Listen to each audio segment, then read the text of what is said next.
အသက်၄နှစ်အရွယ်ဒီကလေးဟာသူ့အမေလိုပဲလေးဘက်နာယောဂါကိုနှိမ့်ရှည်လာများခံစားနေရသူပါ အဲ့လိုဝေခေါ်ကြတဲ့အခါရှိလေအဲ့ပုတ်တာတဲ့ ဒါပေမဲ့အနီးနားမှာဆေးရုံဆေးကမ်းမရှိတော့တာကြောင့်မိဘတွေကရှိတဲ့ဆေးနဲ့ဝေဒနာတက်တာအောင်အိမ်မှာပဲချိတ်မိတ်ကူတာပေးနေကြရပါတယ် ဒီစီတလားဆိုရင်သူကတရက်တလုံးပြီးတော့ဘီဝါနဲ့ပြတ်သွားတယ်ဘီဝါလည်းတရက်တလုံးပုံမှန်တော့အခုတော့သူ့ရဲ့စာပဲချတော့ လွန်ခဲ့တဲ့2ရက်ကသူကစားနေတော့ချော်လဲပြီးနှစ်ဖူးကွဲသွားတဲ့နာကျင်မှုကိုပါအခုခါထပ်တိုးခံစားနေရတာပါ ညကွဲသွားတာပဲ ကွဲလေဟော သူတို့ဟာထိုင်းမြန်မာနယ်စပ်တက်ခင်အိုင်အုံဖြန့်ဒုက္ခသည်စခန်းထဲမှာနေထိုင်ကြသူတွေဖြစ်ပြီးသူတို့နေထိုင်ရာစခန်းဆေးရုံကဆေးတွေအားလုံးကိုပြီးခဲ့တဲ့ဇန်နဝါရီလကဟုတ်ဖရမြို့နယ်ဆေးရုံကစီစစ်ဖို့ဆိုပြီးလာသိမ်းသွားပါတယ်ဒါဟာအမေရိကန်သမ္မတဒေါ်နယ်ထရန့်ကသူ့ရဲ့ဒုတိယသက်တမ်းမှာ US8 ကိုဖျက်သိမ်းလိုက်တာကြောင့်အသက်ငင်နေတဲ့ထိုင်းမြန်မာနယ်စပ်နာလူဦးရေသိန်းနဲ့ချီနေထိုင်ရာကရင်ဒုက္ခသည်စခန်း9ခုအတွင်းကဆေးရုံတွေကိုထိုင်းအစိုးရကအဆင့်လျှော့ချတော့မဲ့ရှေ့ပြေးလုပ်ရဖြစ်ပြီးလူနာတွေဟာမြို့နယ်ဆေးရုံတွေကိုတွားရောက်ကုသရတော့မှာပါဒါပေမဲ့လက်သမားနေစားအဖြစ်လောက်ကင်စားတော့နေတဲ့မိသားစုမှာလေးဘက်နာဝေဒနာတဲ့တားမိ2ယောက်စာအတွက်မြို့နယ်ဆေးရုံကိုတွားရောက်ကုသဖို့စရိတ်နဲ့ကုံတော့မဲ့ဆေးတွေတွားဝယ်ဖို့ပတ်စံမရှိဖြစ်နေတာကြောင့်အုံနောက်ချောက်နေပါတယ် ထိခဲ့တရားနဲ့နေပါရတဲ့ဆိုတော့သိစိမပူတော့ဟိုကတားများလို့ရှိရင်ကျွန်တော်တို့တားစိပူရလေနော်ခုတည်းနဲ့ဖြစ်တော့မှကျွန်တော်တို့ကစိကုသဖို့ကျွန်တော်တို့ကစီစားနေရတယ်ဆိုတော့အခုကကျွန်တော်ဒီပြီးဆိုရင်နာတာရှိလေဘယ်နာပို့ရှိတာပေါ့လေဘယ်နာပို့ရှိတဲ့အခါမှာသူတို့ကကျွန်တော်တို့တော့ပြတဲ့အခါမှာဒီစီမှာပြလို့မရတဲ့အခါမှာဟောတခြားနေရာမှာပုဖာမှာတော့ပြတဲ့အခါမှာသူတို့ကကိုချစီရှိရလေကိုချစီရှိတဲ့အခါမှာကျွန်တော်တို့ကနောက်ဆက်တဲ့ကျွန်တော်တို့မှာပြချေတဲ့အခါမှာကျွန်တော်တို့ကစိပူရတာပေါ့ဘယ်ဝင်ငွေလည်းမရှိနောက်ဆိုရင်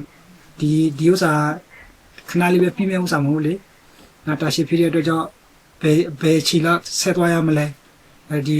အခြေအနေရောက်တဲ့အခါမှာကျွန်တော်တို့ပို့ပြီးတော့စိပူရတာပေါ့ဒါမှာကျွန်တော်တို့မိသားစုထက်မကောင်းလေသူများဆိုပို့ဆိုးမှာပေါ့နော်သူများတွေလည်းဒီလိုပဲဖြစ်ကြမှာပဲလေဒါချမရနေဆိုဒါစိပူရတဲ့အရာပေါ့ဒီချက်မှာဆို ဒုက္ခသည်လူနာတွေဟာထိုင်းအစိုးရရဲ့မြို့နယ်ဆေးရုံတွေကိုတွာလာဖို့အခက်အခဲကုန်ကြစည်နဲ့ကျန်းမာရေးအာမခံဖို့မတက်နိုင်တာကြောင့် IRC အကူအညီနဲ့လေဘက်ခဲတုံးကလို့စခန်းတွေကဆေးရုံတွေမှာလည်းလွှမ်းခြုံနိုင်တဲ့ကျန်းမာရေးစောင့်ရှောက်မှုမျိုးကိုသာပြန်မျှော်လင့်မိတယ်လို့ဆေးသွားကုဘူးတဲ့ဒုက္ခသည်တွေနဲ့စခန်းတွေကကျန်းမာရေးဝန်ထမ်းတွေကပြောပါတယ်။ထိုင်းမြန်မာနယ်သက်ဒုက္ခသည်စခန်း9ခုအနက်လူဦးရေအများဆုံးဖြစ်တဲ့မေလာဒုက္ခသည်စခန်းကဆေးရုံဆိုရင်တစ်နေ့ကိုခံမှန်းခြေလူနာ100ဝန်းကျင်ကနေ200နီးပါးအထိလာပြလေရှိရာဒီလူနာတွေအားလုံးဟာမြို့နယ်ဆေးရုံမှာဆေးကုသဆေးပေးနိုင်တဲ့အခြေအနေမရှိဘူးလို့သူနာပြုဆရာမတဦးကပြောပါတယ်။မြို့နယ်ဆေးရုံရောက်သွားတဲ့အခါမှာလဲကျန်းမာရေးအာမခံမဝယ်ထားပါကထိုင်းဘက်ငွေတောင်းတဲ့ချီနဲ့အထိအတောင်းခံရပြီးအကျွေးမှတ်ထားခံရတာကြောင့်နောက်တစ်ချိန်ထပ်သွားဖို့အဆင်မပြေဖြစ်ကြရတယ်လို့ဆေးသွားကုဘူးတဲ့ဒုက္ခသည်တွေနဲ့စခန်းတွေကကျန်းမာရေးဝန်ထမ်းတွေကပြောပါတယ်။သူကတန်းပြီးနေတယ်မျိုးပတ်စံပါမလုပ်ပေးမယ်အဲ့လိုမျိုးပုံစံမျိုးပေါ့နော်အဲ့ဒါတချို့လူညာတွေကဘယ်လိုလုပ်ရှိမှလဲဒီစခန်းထဲမှာဒုက္ခသည်စခန်းမှာဆိုနေမှာပတ်စံမရှိကြဘူးလေပတ်စံမရှိကြတဲ့အခါကျတော့အဲ့ဒါတခုခုဆိုလို့ရှိရင်အဲ့လိုမျိုးဟိုစားသူတို့အခြေအနေကြည့်တယ်တကယ်လို့အစင်မပြေဘူးပါဘူးညာဘူးဆိုလို့ရှိရင်သူတို့ဒီတိုင်းပဲထားတယ်ပြီးအဲ့ဒါဟိုစားနောက်ပိုင်းဆိုလို့ရှိရင်ဘယ်လိုပြောရမလဲပတ်စံတကယ်လို့တဝက်ရရှင်းနိုင်တယ်နောက်ဆိုလို့ရှိရင်အဲ့လိုမျိုးမရှင်းဘူးဘာဘူးညာဘူးဆိုလို့ရှိရင် plate လေးတွေမှာထည့်လိုက်ရကျမတို့အသက်ကဟိုစားဘယ်လိုပြောမလဲဟိုပရွတ်စိတ်တကောင်တော့လည်းမရှိတော့ဘူးလေလိုမျိုးဒီထဲမှာနေရတာအဲ့လို USH အထောက်ပံ့တွေရပ်ပြီးနောက်ပိုင်းအသက်18ကနေ35နှစ်ကြာဒုက္ခသည်တွေကိုထိုင်းဆိုရကတရားဝင်အလုပ်လုပ်ခွင့်ပေးတာနဲ့အတူတစ်နှစ်စာထိုင်းဘတ်ငွေ2900တခါတည်းပေးသွင်းရတဲ့ကျန်းမာရေးအာမခံကိုအသက်ကန့်သတ်ချက်မရှိဝယ်ယူခွင့်ပေးထားပါတယ်။ဒါပေမဲ့လည်းအလုပ်လုပ်ခွင့်အသက်သတ်မှတ်ချက်တဲ့အကျုံးဝင်တဲ့အထက်ကလူနည်းစုသာနေဝေးမှာအလုပ်ရကြပြီးဒီထဲမှာတချို့ကအဆင်မပြေလို့ပြန်လာရတာတွေရှိနေပါတယ်။ဒီလိုအခြေအနေမှာဒုက္ခသည်တွေဟာတခါတည်းပေးသွင်းရတဲ့ကျန်းမာရေးအာမခံကိုမဝင်နိုင်တဲ့အခြေအနေဖြစ်နေကြပါတယ်ကျွန်တော်တို့ကန်ကတော့အများအပြားပြန်လာကြတယ်တော်တော်များများပြန်လာတယ်အခုလောလောဆယ်မပြန်လာတာဆိုလို့စီဆိုင်တခုပဲမပြန်လာတာကျန်တဲ့ကုမ္ပဏီတွေအားလုံးကတော့ပြန်လာကြတယ် ပြန်လာကြတဲ့နံပါတ်1ကသူတို့ပါလဲဆိုတော့ညဘက်အလုပ်စင်းရတယ်ပေါ့နော်ညဘက်မှာသူတို့မလုံနိုင်ဘူးပြီးတော့မတ်တက်ရတာ6ညောင်းတယ်တချို့နေရာတွေကြလဲအေးတယ်မခံနိုင်ဘူးပေါ့နော်ဒီစက်သားဆက်ယုံလို့ပါလို့ဆိုရင်ဒါအေးလို့ပေါ့နော်သူကဟိုစားလောက်9-8လောက်အေးကိုလွတ်ထားတဲ့ခါကျတော့အဲ့ဒီအပူချိန်အဲ့လောက်ထိရှိတဲ့အဲ့လောက်ထိကြားတဲ့ခါကျတော့သူတို့မခံနိုင်ဘူးနော်မခံနိုင်တာအဲ့လိုပြန်လာကြတာအဲ့လိုမျိုးလေးတော့များတယ်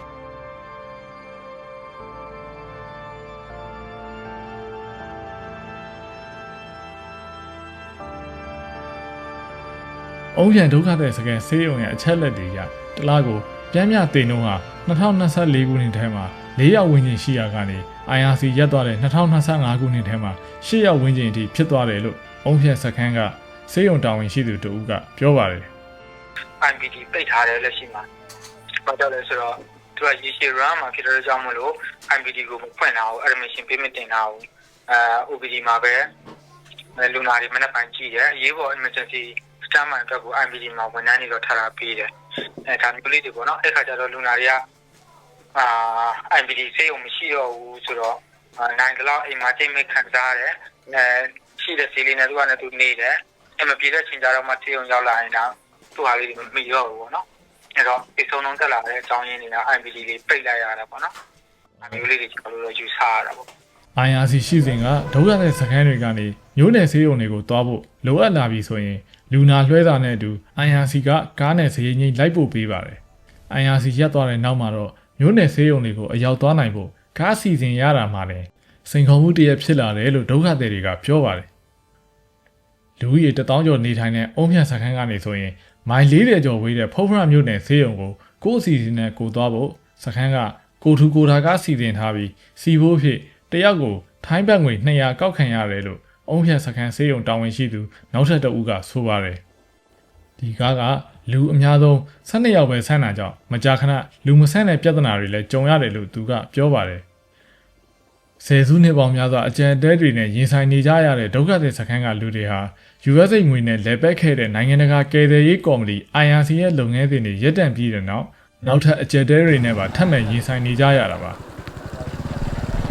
ဖေဖော်ဝါရီ18ရက်မှာဂျပန်နိုင်ငံသားရေးဝန်ကြီးဌာနကတက်ခရိုင်အတွင်းကဒုက္ခသည်6000ဝန်းကျင်ကိုလွှမ်းခြုံနိုင်မဲ့ကျန်းမာရေးအကူအညီအတွက်အမေရိကန်ဒေါ်လာ3သန်းနီးပါးကိုလွှဲအပ်ပေးခဲ့တယ်လို့ကြေညာခဲ့ပါတယ်။ KRC အတွင်းရေးမှူးစောပွဲစီက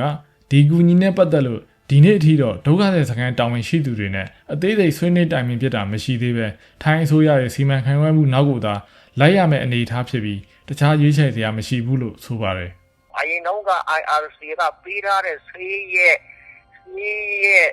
တန်နှုန်းနဲ့ဟုတ်လား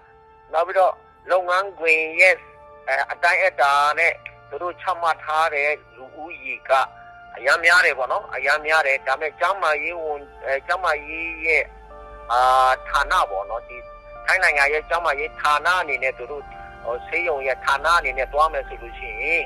သူတို့အဲ့ဒါပြန်ပြုပြင်ဖို့ရှိတယ်အဲ့ဒီမှာဝန်ထမ်းတွေကိုသူတို့ကရှော့မယ်ပေါ့နော်ရှော့မယ်နောက်တွားတဲ့ကုထုံးကုန်ကြီးနောက်ပြီးတော့ဆေးရုံရဲ့တတ်မှတ်တဲ့အတိုင်းတာဆေးဒီကံဖြစ်ခြင်းလည်းဖြစ်လိမ့်မယ်ဒါမှမဟုတ်ဒီအလေအလဆေးရုံဖြစ်ခြင်းလည်းဖြစ်လိမ့်မယ်ပေါ့နော် refugee ရဲ့အဆင့်တန်းမဟုတ်တဲ့အပေါ်မှာကျွန်တော်တို့စစ်ပေးရှောင်အနေနဲ့ပဲလက်ခံထားပြတာလည်းပဲနေပေါင်း90ကြာပြီဆိုတဲ့အခါကျတော့အခုလောလောဆယ်ကျွန်တော်တို့ဥဆောင်ပေးနေတဲ့ဒီ DPT ပေါ့နော်ပြောရမယ်ဆိုလို့ရှိရင်အညုံညုံမောင်းအဖွဲ့ကနေပြီးတော့ကျွန်တော်တို့ဥဆောင်လာခဲ့တာဒီထိုင်းအစိုးရရဲ့နောက်တော့ဒီ UNHCR ရဲ့သူတို့ဥဆောင်လာခဲ့တာနေပေါင်း90ပြီရှိသွားတဲ့အတွက်လူတကားမှမဖြစ်ခဲ့ဘူးပေါ့နော်အခုလိုဖြစ်တဲ့အပေါ်မှာသူတို့လည်းပဲအကုန်လုံးသွားပြီးတော့ထိတယ်ပေါ့နော်ထိတဲ့ခါကျတော့တချို့အဖွဲ့ကြီးကတော့ထွက်သွားတယ်တချို့အဖွဲ့ကြီးကတော့မထွက်သွားဘူးပေါ့နော်ကျွန်တော်တို့ ਨੇ တပြေးတဲ့ကျွန်တော်တို့ကြောသားရင်လာမခွဲခြားပဲနဲ့သူတို့လည်းတောင်းနိုင်တဲ့ဘက်ကပေါ့နော်သူတို့ကူညီပေးနေတယ်တော့ထိုင်းအစိုးရလည်းပဲဒါကိုနားလေတဲ့အပေါ်မှာသူတို့ကတော့တဖြည်းဖြည်းချင်းအဆင်ပြေအောင်တော့သူတို့ကတော့management နော် manage သွားမယ်ပေါ့နော်